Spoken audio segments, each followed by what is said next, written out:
queridos amigos, é com imensa ternura que tenho a oportunidade de voltar à Suíça, depois de reiterados convites da nossa Gorete, que agora encontrou o momento justo para o compartilhamento de experiências em torno da nossa veneranda doutrina espírita.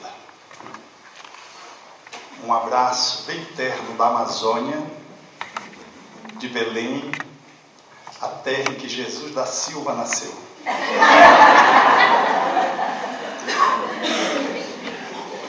Ele veio, pão da vida, luz do mundo, tinha um olhar quente e profundo e solene tinha a voz. Ele veio, mãos vazias desarmadas, nem escudo nem espadas, só amor por todos nós.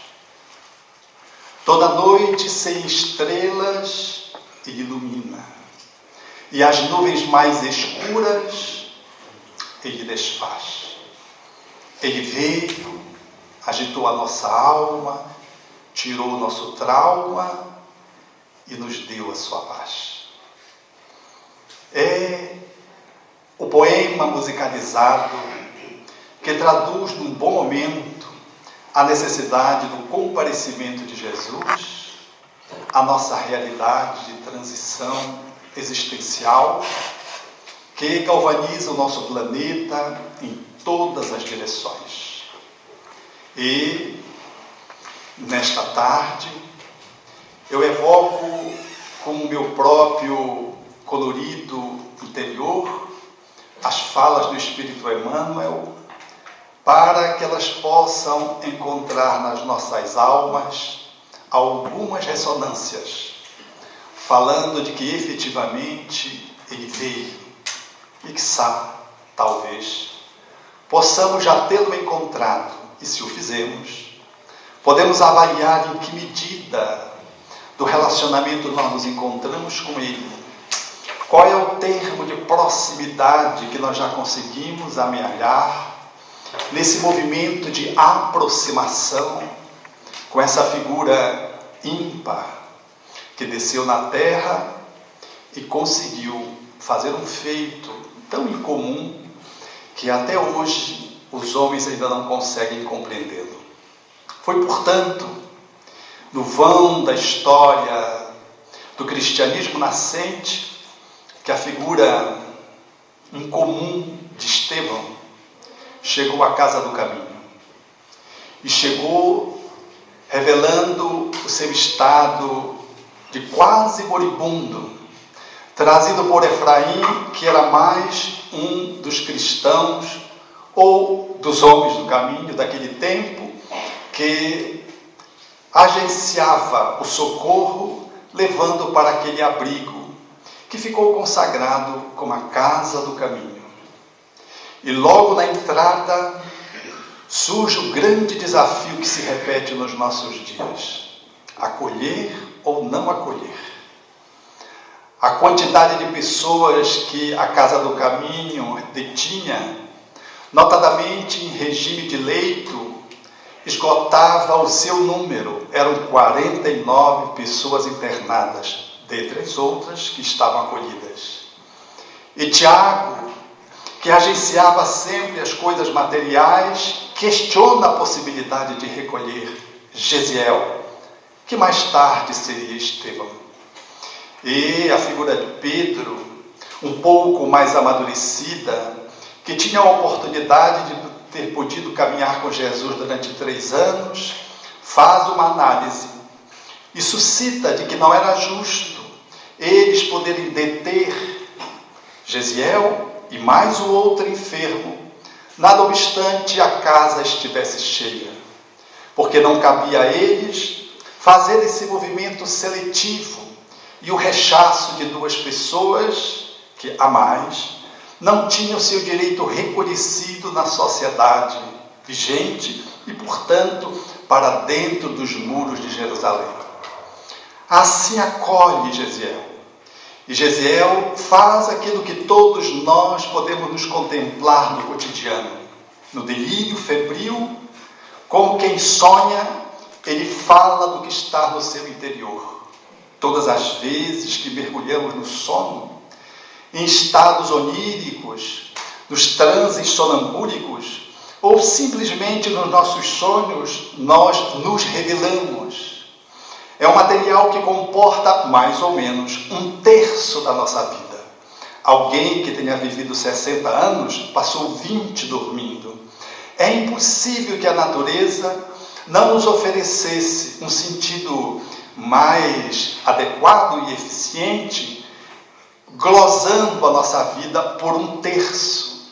Essas 8 horas de sono falam-nos de uma realidade transcendente, vivaz, espiritual, que devemos incluir no nosso processo de reflexão do nosso cotidiano.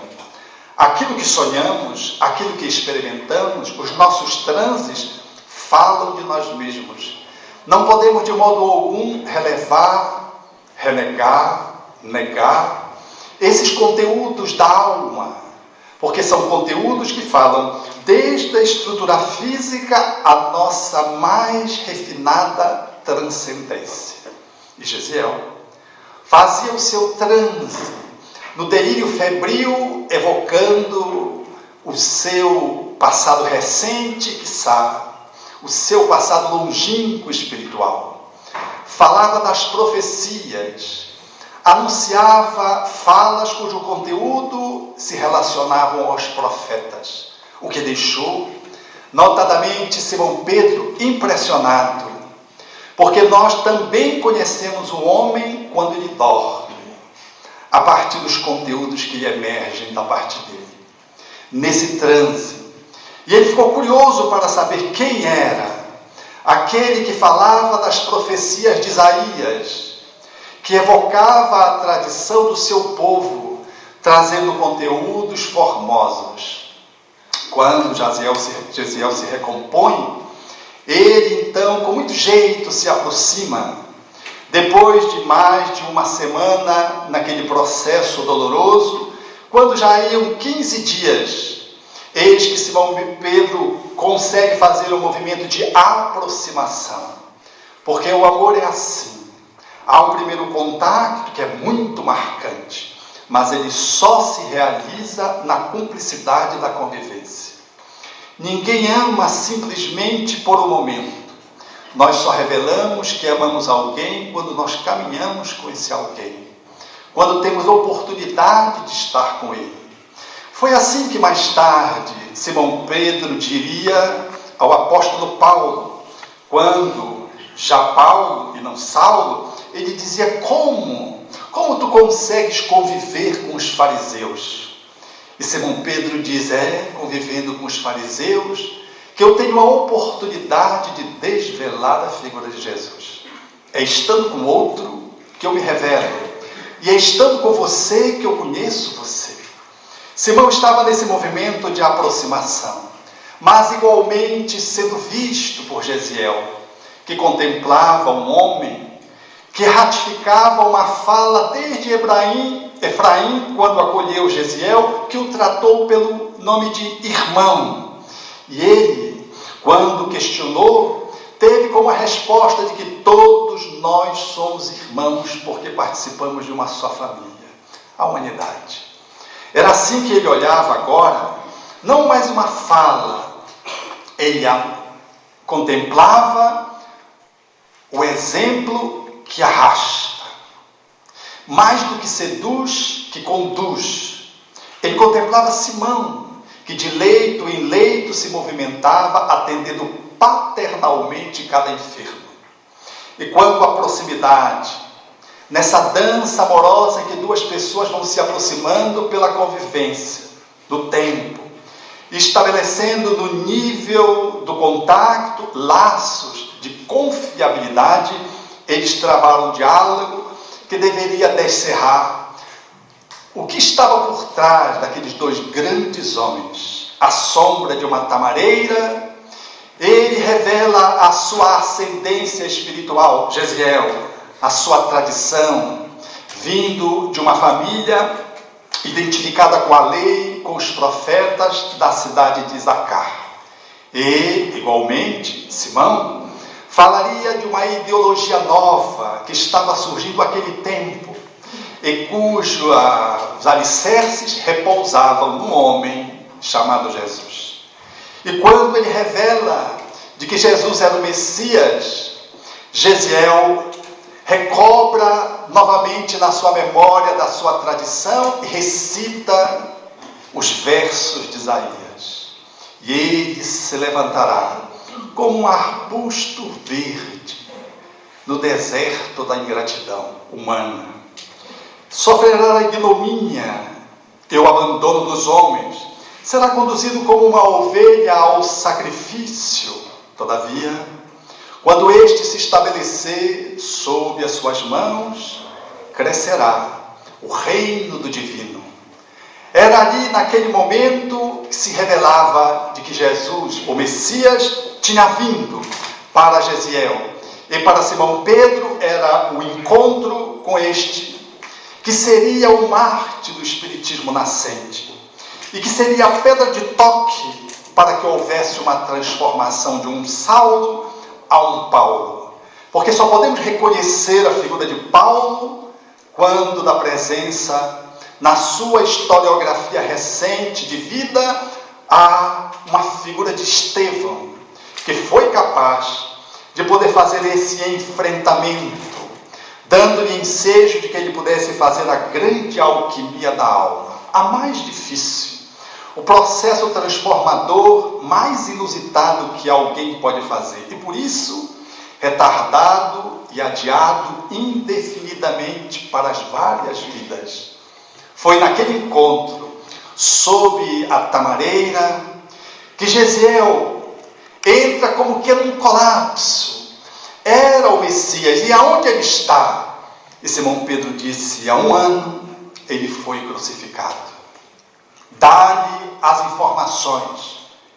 Ele se apropria daquelas informações e recebe em seguida o escrito das mãos de Simão, que era a narrativa de Mateus.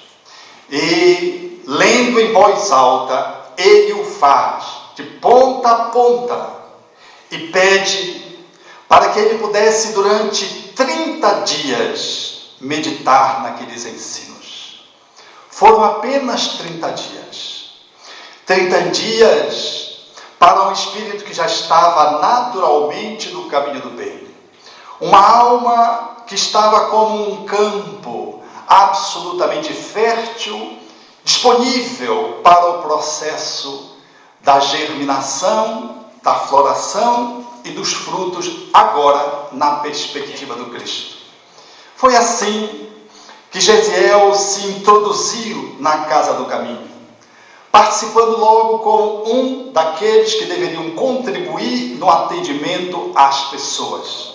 E logo ele se revelou como um expoente, porque trazia a fulgurância da mediunidade, as curas. O seu verbo inflamado sob a inspiração deixava entrever de que ele era como se tivesse estado ao lado do mestre, como aqueles outros que ali faziam da casa do caminho a base: Pedro, João, Filipe e Tiago, filho de Alfeu. Eram os apóstolos que conviveram com Jesus. Mas Estevão ganha um destaque em razão das possibilidades que a sua alma reunia. E, naturalmente, dentro de um planejamento cósmico, que estamos longe de poder perceber as suas reentrâncias, ele somente depois deveria encontrar o Evangelho para poder experimentá-lo, naquilo que solidificaria a maturidade dos cristãos. Porque, em vivendo com Jesus 3 anos, era como que a teoria era uma oficina, um workshop. Agora era necessário concretizar. Porque a informação chega aqui, mas a sabedoria, ela só se dá pelo processo da vivência. E a Casa do Caminho era esse laboratório experiencial real de vida, no qual a teoria assumiria a perspectiva da prática e teria na prática a sedimentação daquela nova ordem de ideias que deveria iniciar daquele ponto singelo nos arredores de Jerusalém para poder fazer um movimento de exportação para o mundo. E foi ali que Gesiel, num dos momentos raros e belos da sua fala, foi contemplado com a visita de Saulo, que era uma alma retumbante, jovem, belo, formoso, forte, afeiçoado também ao esporte, o que lhe assegurava uma estrutura física incomparável, mas um homem afeito à sobriedade no campo dos vícios, guardava com retidão a sua vida, estava enamorado a ponto de casar dali a 6 meses, sem saber, com aquela que era irmão daquele que deveria ser o seu opositor frontal, Estevão. Pelos caminhos da vida, Estevão e Abigail estavam separados. E ali estava Paulo, resoluto, para poder presenciar esse fenômeno que se chama o amor que pede passagem. Porque quando o amor se manifesta, não há nada que possa detê-lo. Nada segura a água viva. Ela vai nas entranhas dos aspectos, dos materiais mais sólidos e consegue transpô-lo surgindo do outro lado. É apenas uma questão de tempo. E ali estava Estevão, com seu verbo inflamado, com a sua possibilidade de poder traduzir o pensamento inspirado dos Espíritos, dos quais Jesus lhe fazia tutela para poder, diante daquela circunstância, não apenas atender os sofridos, os caídos, mas um doutor da lei, cuja esperança da raça depositava nele as melhores expectativas em função da sua fluência verbal, da sua capacidade argumentativa e da sua tradição cultural, porque estava alinhado com Roma, sendo cidadão romano, detinha o saber do grego em função da cidade que nascera e era filho dos judeus e, portanto, dominava a cultura judaica que o inclinava para a posição do rabinato numa posição de exclusividade. Portanto, para ser um expoente, para ser alguém diferente, já estava sendo alinhavado essa posição, esse lugar. E estava ali Saulo sentado quando Estevão derrama o verbo eloquente do Evangelho para consolar as almas. E ele o faz sob a inspiração, quando, na afirmativa de Jesus, ele teria dito que os cristãos deveriam propalar a mensagem para todos os cantos e, sobretudo, as ovelhas perdidas de Israel. Saulo era exatamente essa ovelha que deveria ser coaptada, persuadida, que deveria ser abrigada ao rebanho do cristianismo nascente. Era uma alma, no entanto, que tinha uma têmpera difícil de ser dobrada. Uma cerviz que não era qualquer homem que poderia fazer um enfrentamento, salvo alguém da estrutura que pudesse estar identificado com a lei, porque a despeito da lei de amor, porque a despeito de Saulo, de todos esses recursos, ele estava muito alinhado com o poder temporal.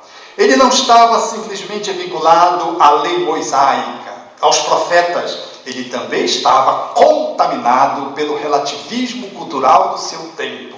O rabinato era o centro do poder político, religioso, social. Era, portanto, um espaço de poder que naturalmente, em sendo humano, havia contaminado a figura de Saulo e colocava numa posição de uma saia justa, conciliar a figura de Moisés enquanto intermediário das leis divinas, reduzida nos 10 mandamentos, sintetizadas no amor a Deus acima de tudo e ao outro como a si, e poder estabelecer uma relação com as leis meramente humanas que deveriam regular as relações sociais do seu povo ao longo do tempo. E, portanto, em sendo temporais, eram leis que colidiam profundamente com a lei mosaica, porque se Moisés, como médium, receberia não matarás, como humano, diria que a mulher adúltera deveria ser apedrejada em praça pública